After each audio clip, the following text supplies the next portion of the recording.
अपि चेदसि पापेभ्यो सर्वेभ्यो पापकृत्तमः सर्वं ज्ञानप्लवेनैव বিজিনং সন্তরিষ্যসি।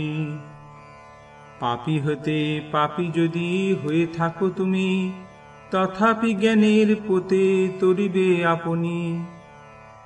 তুমি যদি সমস্ত পাপীদের থেকেও পাপিষ্ঠ বলে গণ্য হয়ে থাকো, তাহলেও এই জ্ঞানরূপ তরণীতে আরোহণ করে তুমি দুঃখ সমুদ্র পার হতে পারবে। তাৎপর্য: ভগবান শ্রীকৃষ্ণের সঙ্গে সম্পর্কিত হয়ে আমাদের স্বরূপ উপলব্ধি করা এতই মাধুর্যময় যে তা অজ্ঞানতার সমুদ্রে যে জীবন সংগ্রাম, তা থেকে আমাদের সঙ্গে সঙ্গে উদ্ধার করে। এই জড়জগৎকে কখনো অবিদ্যার সমুদ্র অথবা কখনো দাবানলের সঙ্গে তুলনা করা হয়। অতি সুদক্ষ সাঁতারুও যেমন সাঁতার কেটে সমুদ্র পার হতে পারে না, ঠিক তেমনি জড়জগতের যে জীবন সংগ্রাম তা দূরতিক্রম্য। মাঝ সমুদ্রে যে মানুষ হাবুডুবু খাচ্ছে, তার উদ্ধারের একমাত্র উপায় হচ্ছে যদি কেউ এসে তাকে তুলে নেয়। এই ভব সমুদ্রে আমরাও সেই রকম হাবুডুবু খাচ্ছি। এখন কেউ যদি কৃপা পরবশ হয়ে আমাদের এই ভব সমুদ্র থেকে তুলে নেয়, তাহলেই কেবল আমরা উদ্ধার পেতে পারি। ভগবানের কাছ থেকে পাওয়া অপ্রাকৃত ভগবত তত্ত্ব হচ্ছে একমাত্র মুক্তির পথ। এই ভগবত তত্ত্ব জ্ঞান বা কৃষ্ণ ভাবনামৃত হচ্ছে আমাদের উদ্ধারকারী নৌকা। মুক্তি লাভের এই পথ অত্যন্ত সহজ, সরল ও মাধুর্যে পরিপূর্ণ। যথৈধাংসি সমধ্যি অগ্নি ভস্মাৎ কুরুতে অর্জুনা জ্ঞানাগ্নি সর্বকর্মাণি ভস্মাৎ কুরুতে তথা।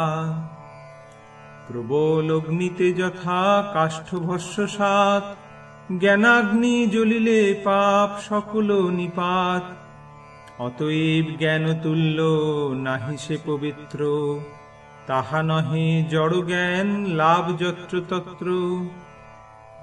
প্রবল রূপে প্রজ্বলিত অগ্নি যেমন কাষ্ঠকে ভস্মসাৎ করে, হে অর্জুন, তেমনি জ্ঞানাগ্নিও সমস্ত কর্মকে দগ্ধ করে ফেলে। তাৎপর্য: যে জ্ঞান আত্মা ও পরমাত্মা এবং তাদের পরস্পরের মধ্যে সম্পর্ক সম্বন্ধে শিক্ষা দেয়, তাকে এখানে অগ্নির সঙ্গে তুলনা করা হয়েছে। এই অগ্নি কেবল পাপ কর্মফলকেই দহন করে তাই নয়, তা পুণ্য কর্মফলকেও দহন করে, তাদের ভস্মে পরিণত করে। কর্মের ফল নানা রকম হয়। কোনো কোনো কর্মের ফল অপরিণত, কোনো কর্মের ফল পরিণত, কোনো কর্মের ফল ইতিমধ্যেই ভোগ করা হয়ে গেছে, আবার কোনো কোনো কর্মের ফল পূর্বজন্মের থেকে সঞ্চিত হয়ে আছে। কিন্তু স্বরূপ উপলব্ধির পরম জ্ঞানের আগুনে তা সবই ভস্মীভূত হয়ে যায়। বৃহদারণ্যক উপনিষদে বলা হয়েছে, উভে উভয় বৈশ এতে তরোত্তমৃত সাধ্য সাধনী। পাপ ও পুণ্য উভয় কর্মফল থেকেই পরিত্রাণ পাওয়া যায়। নহি জ্ঞানেন সদৃশং পবিত্রমিহ বিদ্যতে, তৎস্বয়ং যোগ সংসিদ্ধ কালেনাত্মনি বিন্দতি। যোগ সিদ্ধ সেই জ্ঞান চিন্ময় নির্মল, সে জ্ঞান লভিলে হবে আনন্দে বিহ্বল। এই জগতে চিন্ময় জ্ঞানের মতো পবিত্র আর কিছুই নেই। এই জ্ঞান সমস্ত যোগের পরিপক্ক ফল। ভগবত ভক্তি অনুশীলনের মাধ্যমে যিনি এই জ্ঞান আয়ত্ত করেছেন, তিনি কালক্রমে আত্মায় পরাশান্তি লাভ করেন। তাৎপর্য: জ্ঞানের তাৎপর্য হচ্ছে পরমার্থ উপলব্ধি। তাই এই দিব্য জ্ঞানের মতো মহিমান্বিত ও নির্মল আর কিছুই নেই। আমাদের বন্ধনের কারণ হচ্ছে অজ্ঞান এবং মুক্তির কারণ হচ্ছে জ্ঞান। এই জ্ঞান হচ্ছে ভগবত ভক্তির সুপক্ষ ফল। এই জ্ঞান যিনি লাভ করেছেন, তাকে আর অন্যত্র শান্তির অন্বেষণ করতে হয় না, কেননা তিনি তার অন্তঃস্থলে নিত্য শান্তি উপভোগ করেন। পক্ষান্তরে বলা যায়, এই জ্ঞান ও শান্তি কৃষ্ণ ভাবনামৃতে পর্যবসিত হয়। ভগবদ্গীতার এই হচ্ছে চরম উপদেশ। শ্রদ্ধাবান লভতে জ্ঞানং তৎপর সংযতেন্দ্রিয়ঃ জ্ঞানং লব্ধা পরাং শান্তিম অচিরেনাধিগচ্ছতি।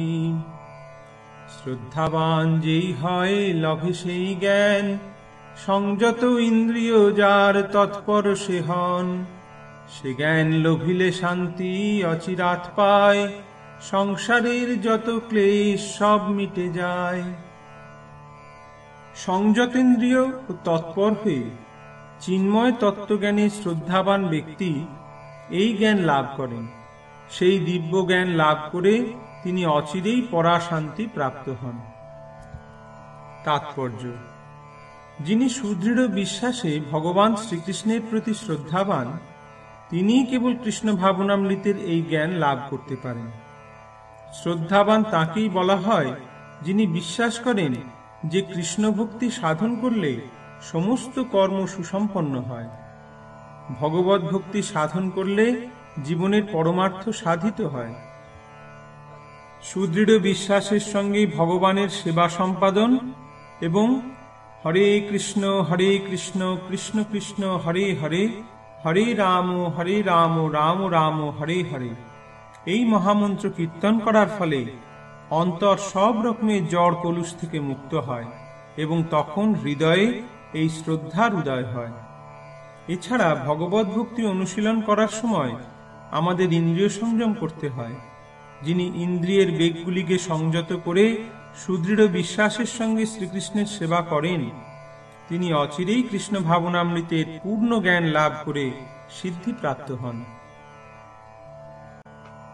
অজ্ঞশ্চাশ্রদ্ধানশ্চ সংশয়াত্মা বিনশ্যতি নায়ং লোকহস্তি ন পরো ন সুখং সংশয়াত্মনঃ। সংশয়াত্মা অজ্ঞ যারা, তাহে শ্রদ্ধা নাই, বিনাশ নিশ্চয় তার কহিনু নিশ্চয়। সেসব লোকের নাই ইহ পরকাল, সংশয়ী আত্মা সে দুঃখী, সে সংসার জাল। অজ্ঞ ও শাস্ত্রের প্রতি শ্রদ্ধাহীন ব্যক্তি কখনোই ভগবত ভক্তি লাভ করতে পারে না। সন্দিগ্ধ চিত্ত ব্যক্তি ইহলোকে সুখ ভোগ করতে পারে না এবং পরলোকেও সুখ ভোগ করতে পারে না। তাৎপর্য: সমস্ত প্রামাণ্য দিব্য শাস্ত্রের মধ্যে ভগবত গীতাই হচ্ছে শ্রেষ্ঠ। যে সমস্ত মানুষের প্রবৃত্তি প্রায় পশুদের মতো, তাদের শাস্ত্রজ্ঞান অথবা শাস্ত্রের প্রতি শ্রদ্ধা থাকে না। আবার এমনও কিছু লোক আছে যাদের শাস্ত্রজ্ঞান থাকলেও বা শাস্ত্র থেকে উদ্ধৃতি দিতে পারলেও শাস্ত্রের কথায় তাদের বিশ্বাস নেই।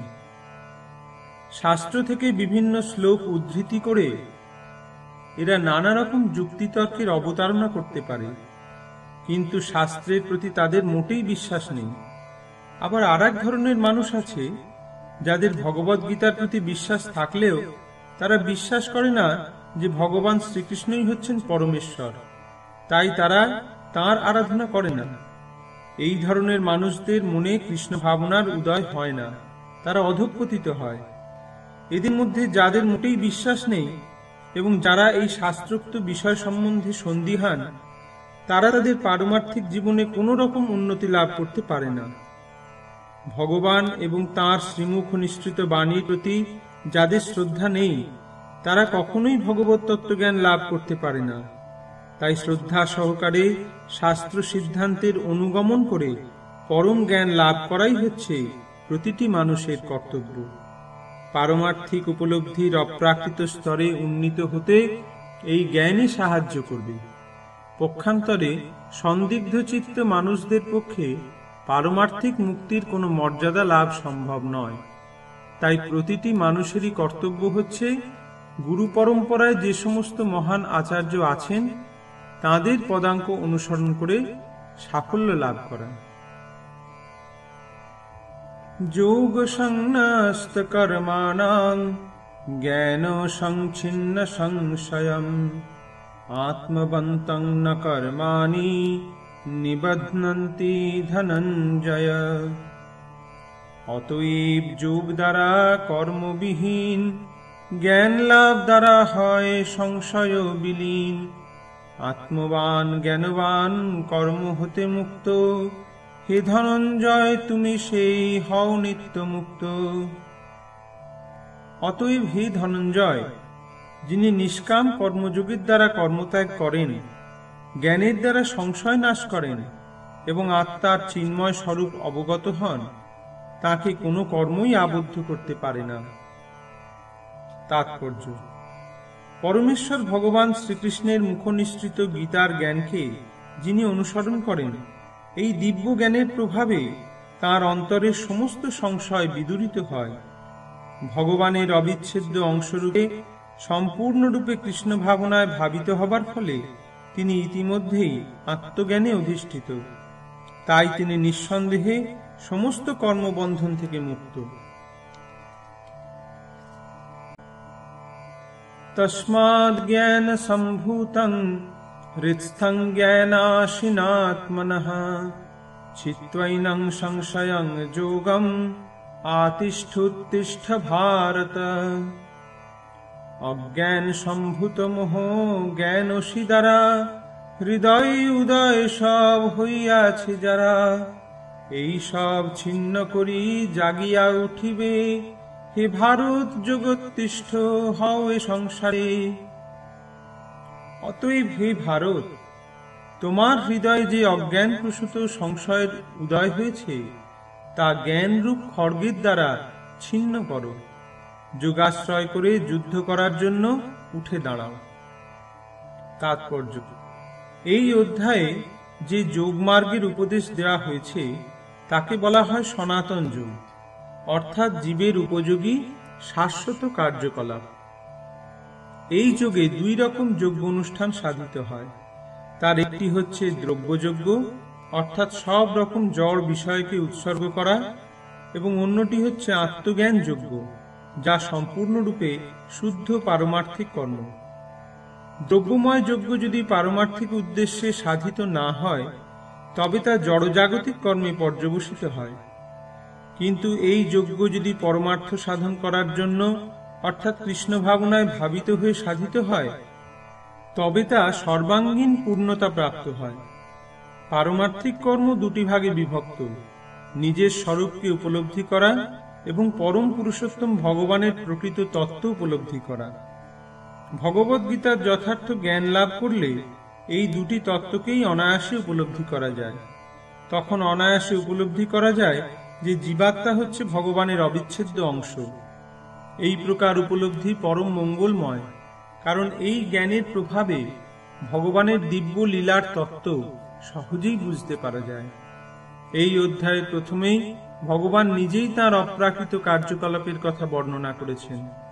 ভগবদ্গীতায় নির্দেশিত ভগবানের উপদেশ যে বুঝতে পারে না, সে হচ্ছে শ্রদ্ধাহীন ভগবৎ বিদ্বেষী। ভগবান যে তাকে একটুখানি স্বাধীনতা দিয়েছেন, সে তার অপব্যবহার করছে। ভগবদ্গীতায় ভগবান এত সরলভাবে তার স্বরূপ বর্ণনা করেছেন, কিন্তু তা সত্ত্বেও যে ভগবানের সচ্চিদানন্দময় স্বরূপকে হৃদয়ঙ্গম করতে পারে না, সে নিতান্তই মূর্খ।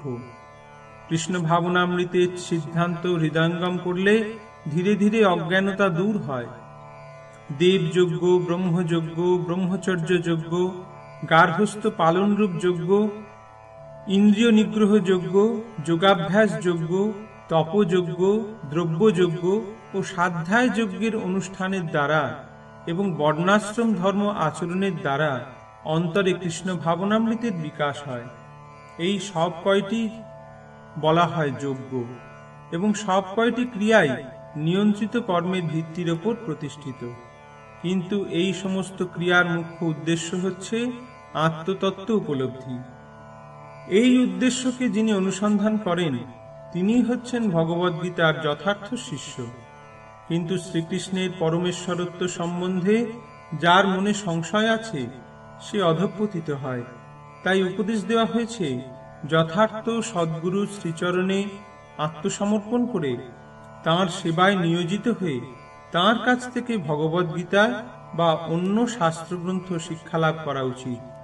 সৃষ্টির আদি থেকে যে জ্ঞান গুরু শিষ্য পরম্পরার ধারায় প্রবাহিত হচ্ছে তা আহরণ করতে হয় পরম্পরার ধারায় অধিষ্ঠিত যে সদ্গুরু তাঁর কাছ থেকে। কোটি কোটি বছর আগে সূর্যদেবকে ভগবান যে শিক্ষা দিয়েছিলেন সেই শিক্ষা তাঁর কাছ থেকে এই পৃথিবীতে নেমে এসেছে এবং সদ্গুরু তা সম্পূর্ণ অপরিবর্তিতভাবে দান করেন। তাই ভগবদ্গীতার যথাযথ উপদেশ প্রত্যেকের গ্রহণ করা উচিত। যে সমস্ত প্রতারক তাদের স্বার্থ সিদ্ধি করার জন্য ভগবদ্গীতার জ্ঞানকে বিকৃত করে তার কদর্থ করে মানুষকে বিপথে চালিত করে, তাদের সম্বন্ধে সাবধান হওয়াই মানুষের কর্তব্য। ভগবান হচ্ছেন অবিসংবাদিত পরমেশ্বর এবং তার সমস্ত লীলাই অপ্রাকৃত। এই সত্যকে সুদৃঢ় বিশ্বাসের সঙ্গে যিনি উপলব্ধি করতে পেরেছেন তিনি ভগবদ্গীতার জ্ঞান লাভ করার মুহূর্ত থেকেই মুক্ত। ভক্তি বেদান্ত কহে শ্রীগীতার জ্ঞান, শুনে যদি শুদ্ধ ভক্ত কৃষ্ণগত প্রাণ। ইতি অপ্রাকৃত পারমার্থিক জ্ঞানের স্বরূপ উদ্ঘাটন বিষয়ক জ্ঞানযোগ নামক শ্রীমদ্ ভগবদ্গীতার ৪র্থ অধ্যায়ের ভক্তি বেদান্ত তাৎপর্য সমাপ্ত।